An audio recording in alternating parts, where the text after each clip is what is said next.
Hey everybody, welcome back. Today we're going to talk about score lines, and we're also going to be creating our matting frames that we'll use like in video, I don't know, a couple videos from now. So let's talk for a minute about score lines before we get started. I actually do not generally use my Silhouette, Cameo, or my Cricut Maker to do the scoring for me when I'm making mini albums. Couple reasons for that. I have tried 2 or 3 different tools in the Cameo. I've tried several different tools in my Cricut Maker, and I don't find that anything gives me the scoreline quality that I get using my scoreboard and scoring by hand. I just get the crispest, cleanest, nicest scores that way. With my Cameo, I actually use the blade and do a very, very slight cut with pressure of maybe 12 and my blade at maybe 0.5. I don't even turn it all the way up to 1. So it just puts a really small cut across the surface of my paper. But I don't like to do that with my albums because those flaps that we're scoring get pressure and get used as we turn pages back and forth and lift flaps and put things in and out of pockets. So I don't want to cut my fibers. I don't mind bending them and kind of compressing them, but I don't actually want to cut them. On my Cricut Maker, they do have a new tool that is a scoring tool that actually does a pretty decent job. What I don't like about it is you have to do your cutting, and then you have to take the blade out, and then you have to put that tool in, and then you have to put your scores in, and then by the time I go through all that, I can hand score them and be happy with the results I get. But I'm going to go ahead and show you how to put score lines in, because I do use score lines on my machines when I'm doing 3D projects or when I'm trying to go around a curve or around a shape, like when I'm making shakers. So I'll go ahead and show you. It's not hard, and we would need to do these steps to create our matting shapes anyway. So let's get started. First thing we want to do is we want to go in and we want to open our file. I usually go in under Open Recent, and there's my cutting guide file. That's what I named it. If not, you can use Open and find your file on your hard drive. So we're going to open that up. And these are the shapes that we created in our last class, our basic shapes. And I like to color code all of my things. You'll find out that I color code my cut lines, my score lines, and my matting shapes as well. So since A and B are cards, are chipboard, I like to select them, come over here and fill them with the color that I think of as a chipboard color. So I always use this light brown. This is optional. You don't have to do it. It just makes it easy for me to look at what that material is. I always leave my cardstock just blank, empty with the red lines. And then if I'm cutting acetate, I usually make it a light blue. So that's kind of my process. Let's go ahead and select all this cardstock pieces, which is C through H. I'm just going to move them to another line, and then I'm going to take my chipboard and move it into the center just because, I don't know, I'm kind of an OCD freak and that looks organized to me. So let's come up to look at each of our pieces. And if you go to the cutting information sheet for this project, you'll notice the PC doesn't have any score lines. So we're going to leave it for now, although I do want to create a cutting or a matting block. And what I mean by that, I'm not sure what to call them, but after you fold your flaps in or you fold on all your score line, what piece is left that you're going to want to cover with either a pattern paper or your photos. And on PC, it's that entire piece because there's no score line. So what we're going to do is we're going to create a matting box that is the exact same size, and we're going to change the line color on it. Now there's a lot of, what I like to do is I like to take the same, we can draw this exact same rectangle and then try to align all of them, but I think it's much quicker to take the existing shape that we have, put a copy right on top of it, and change the line color. So that's what we're going to do. Again, I use hotkeys. So to do that, it's 2 sets of hotkeys. On a Mac, it's Command. On a PC, it's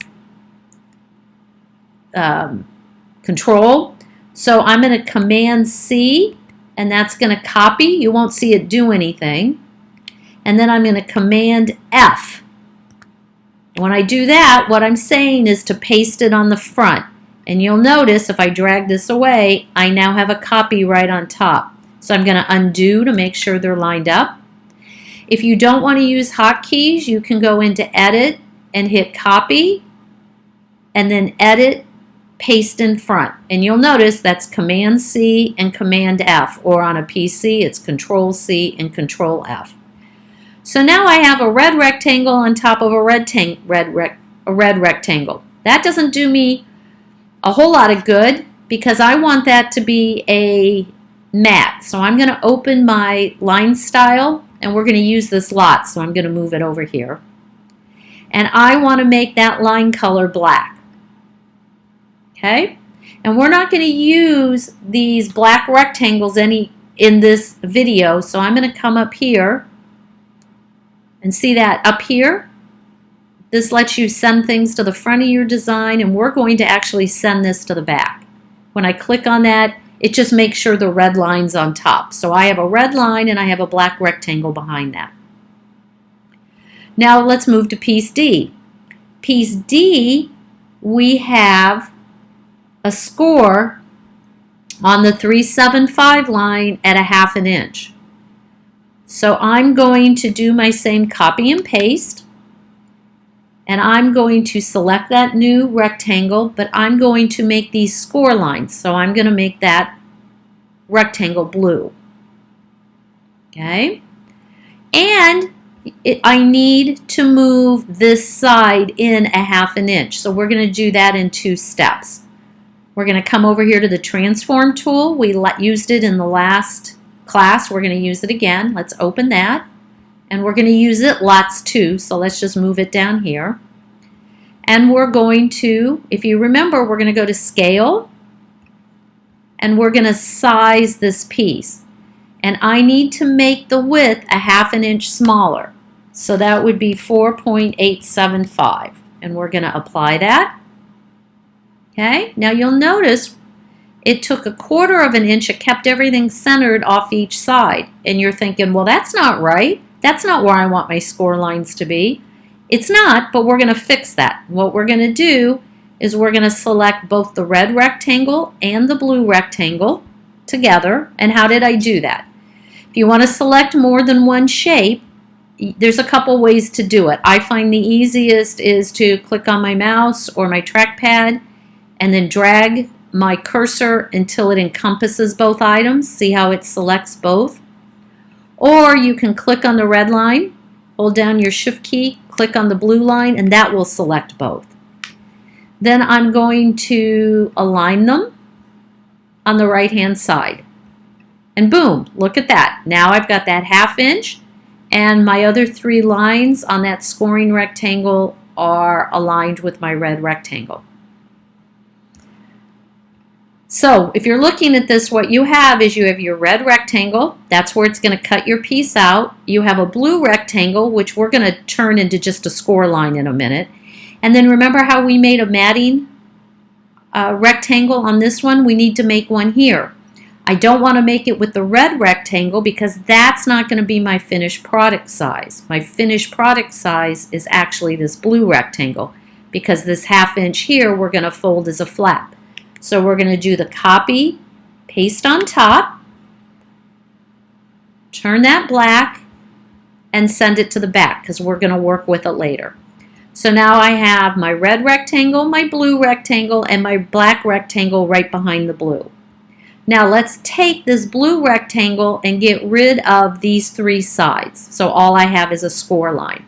So what you're going to do with that is you're going to double click. So hover over that blue line and click twice quickly. And what you get is the 4 points on your rectangle. These are the 4 data points that tell your cutter, if it was cutting this rectangle out, where to stop, turn that blade, and keep going. So we're going to click on this point here, and we want to remove some segments. So we're going to break the path. When you break the path, that point turns red. Then you're going to hold your mouse button down, and you're going to drag that point. Okay, so I've broken that rectangle open, and now I want to delete that white point to get rid of that part of the rectangle. Now this one is turned white. I'll delete that point to get rid of that line segment. And one more time, and now all I have left is that blue segment. If I use score lines, sometimes I use, depends on what I'm making. I'll leave my line solid for a score line, and if that's what you want to do, you're done. If you want to make your score lines dashed lines, some people prefer them dashed, you can, with that line selected, come into, we've been doing line coloring. If you click on this other side, you get line style. Click on this arrow. You're going to select dashed. And you now have a dashed line. And you go, wait a minute, I don't see that, Jeannie. Well, let me show it to you. I'm going to drag that down. See how it's dashed? You can't see it because it's on top of that black line that we created. So I'm going to undo to put that back. And then I'm going to select my blue line and my red line, and I'm going to group them. And I use Command G because I want them to stay together exactly the way they are. Okay, so Command G. When I hit Command G, now they're grouped together. See how they're grouped together?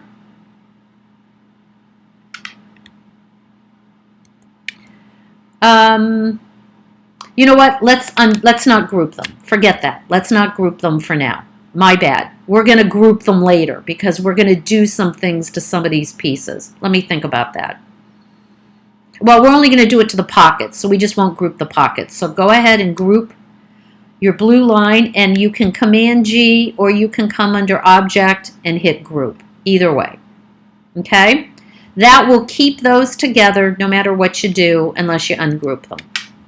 So now on this one you have your cutting, what you would send to the cutter, which is your red and your score line, if you're going to use score lines, and this black matting rectangle.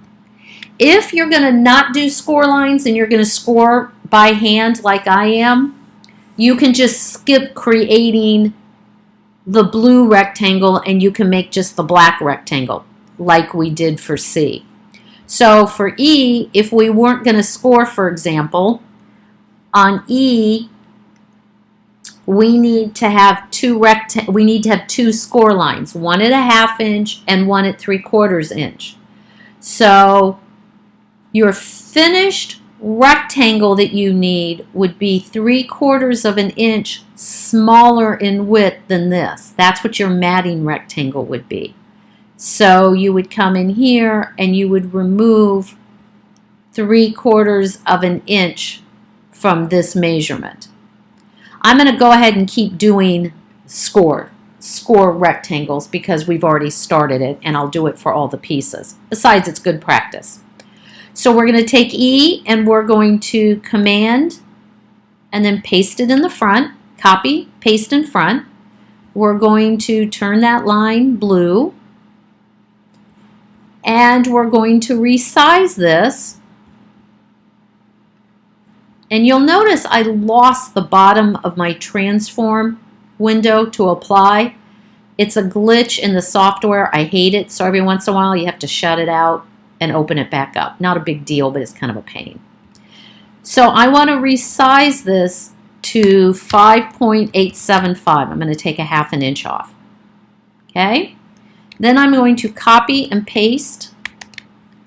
Then I'm going to select that blue rectangle and I'm going to copy and paste on top. And I'm going to remove another 1/4 of an inch. So that would be 5.625. Okay?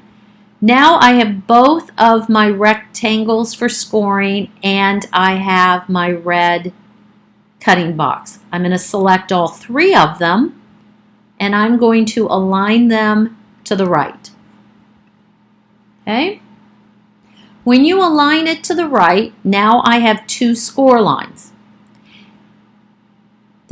And then my finished piece is going to be this internal rectangle. So we're going to copy, paste on top of that, turn it black, and send it to the back.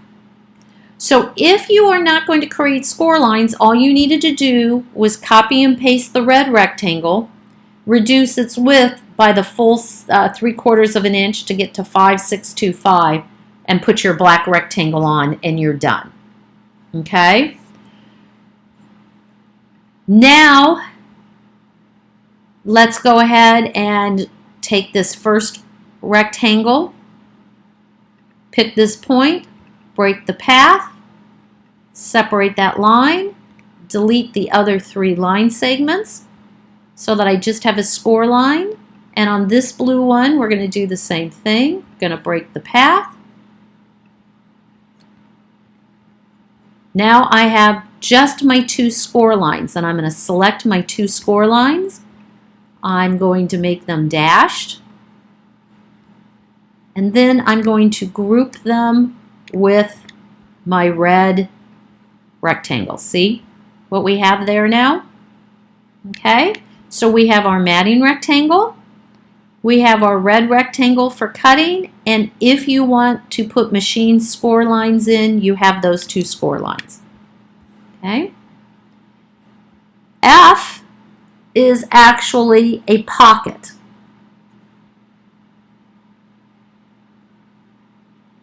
So on a pocket, we need to put score lines along the short way, the long way, and then the short way. Now I think when we created this, I went in and played with it. It actually looked like this. I like to turn my pockets on the side. And I like to do that because that's just how I think of pockets. Even if I'm going to turn them 90 degrees when I glue them on, I turn my pockets. So let's talk about how you can turn a shape. This is what your file probably looked like when we closed it out last time. To rotate a perfect 90 degrees, you hold your shift key down, come up to this green little button, hover until you get that curved arrow, and then hold your point down on your mouse and rotate, and it'll kind of snap. See how it snapped into that 90-degree point? And then you let go of your mouse and then let go of your shift key, and it'll stay right at 90 degrees. Okay? Then you're going to do the same thing we did before. We're going to copy, paste on top. We're going to make that line color blue. We're going to change the size. See, whenever you open point editing, it cuts off the bottom of this transform, but that's okay. We'll just close it out, reopen it. Annoying but not fatal. Now, I need to take a half an inch off this bottom. So this goes to 3.5. And then I need to take a half an inch off each side, so I want to take a full inch. And if you notice, I'm now making my width 35. That's not what I meant to do. 3.5. And then I'm taking a whole inch off my height. So when I do that, it takes a half an inch off each side. And then here, it took a 1/4 of an inch, but we already know that's okay because we're going to select both of those. We're going to align it, and we're going to align it at the top. Okay? So these are where my 3 score line sides are going to be for my pocket. And you may be thinking, Let me zoom in. Well, but I need the score lines to extend all the way to the end. Why aren't we extending it to the end? Well, the reason we aren't is we're going to have another class where I'm going to teach you how you get a perfect miter on those corners. So we don't need to spend all the extra time adding all that extra score lines. I can tell you it's kind of tedious, and we're going to cut them off anyway. So that's exactly what we want. This, again, this blue rectangle is going to exactly match what our finished product after we fold all our flaps in on our pocket are going to be. So we want to do a copy and a paste on top, turn that line black, and send it to the back so that we have that. And then we can take our blue lines if we want to, and we can make them dashed. And we also need to double click on this point here, break my path, separate them, and delete that point. Okay? Now I am not going to, normally we would take, I'm just going to drag this so you can see them. See my score lines? See how they're nice and dashed? In fact, I'm going to pick a wider dash. What I don't want, I'm not going to attach them to my red for now because we're actually going to put some shapes and change the shapes on our pocket edge. So I'm going to leave them ungrouped for now because I don't want to include that in what we're doing. Okay? Okay, now we're going to go to G, which is a flap. And so we need a 1/2 inch score at the top. Same old thing. You guys should be a pro by now. We're going to copy, paste on top. We're going to turn it blue. We're going to resize it. Again, I point edited, so it messed up that screen. So we're going to click on that. We need this to be a 1/2 inch shorter. So we're going to make this 5/625. Apply it. Again, grab both of those shapes. It's a flap, so we're going to align it at the bottom. Double click on the blue. We're going to pick a corner point, break the path. Whoops, and you notice it didn't grab right. That's okay. Just hit undo. Try again. Now I have the point. And we're going to delete that point. Delete that point. Now I don't want to delete that line, so I've got to come down here and select this point and hit delete. Okay? And let's make this a dash line. And let's group those together. All right? Now, do you realize we just did something? Guess what I did? I forgot to create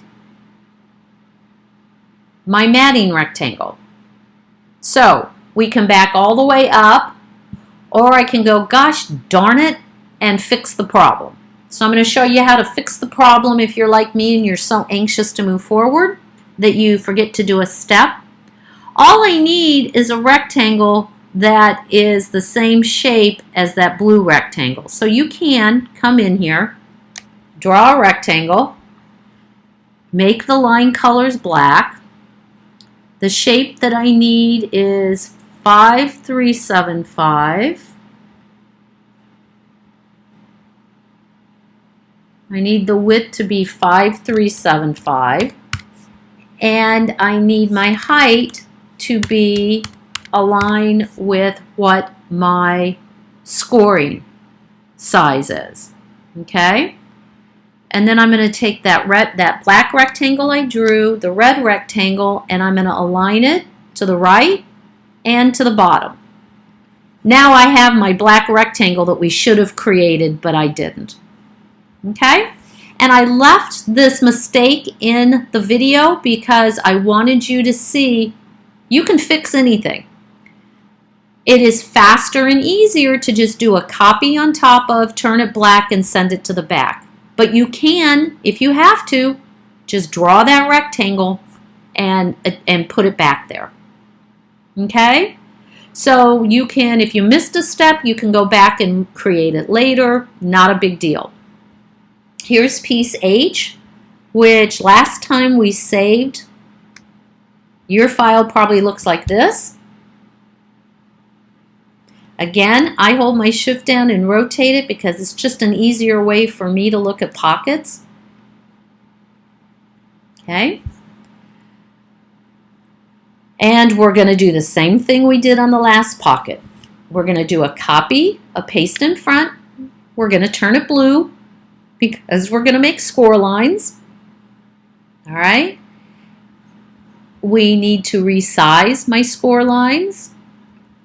I'm going to take a 1/2 inch off the height, and I'm going to take a full inch off the sides. Okay, that gives me my 1/2 inch on each side. And to get my 1/2 inch at the bottom, we're going to align these with the top of the rectangle. Okay? Now let's not forget this time. Let's do a copy on top of the blue, turn it black, and send it to the back. Then we're going to come to my score lines here. We are going to, let's go ahead and double click on them. And all we want to remove is this top part. And I want to show you something. I usually start on the left, and but let's start on the right this time. Let me show you something. And you break your path. Now watch what happens when you go to separate it. It picked the right-hand side. Well, that's not what I want to remove, and to try to get that in there later is kind of a pain. So go ahead and reattach that. And then you just switch over to this side. Hit break path again and drag it up there. Delete that. Now I have my 3-sided shape. Let's go ahead and make that dotted for score lines for people that want to do that. And because this is a pocket, I'm not going to attach that yet. I'm not going to group that. Okay? So now I'm going to zoom out. Now we've done 2 things, actually 3. We colored in the chipboard coloring, just so I know it's chipboard. I then created our score lines in blue, and I dashed them for all of our pieces. And we created on every single piece of our cardstock, we created a black line that is our finished size that we would be matting. I can also tell you that real quick, we should take each of these pieces and we can do a copy and a paste on top. We can make this line style black, and we can send that to the back because you're also going to want to have those for your chipboard. So now you have every single piece that needs its score lined and matting, and I will see you on the next video. Oh, and before we go, you always want to do a file and you want to save your file. So I'm going to replace what already existed with our next step. Okay, bye. See you in the next video.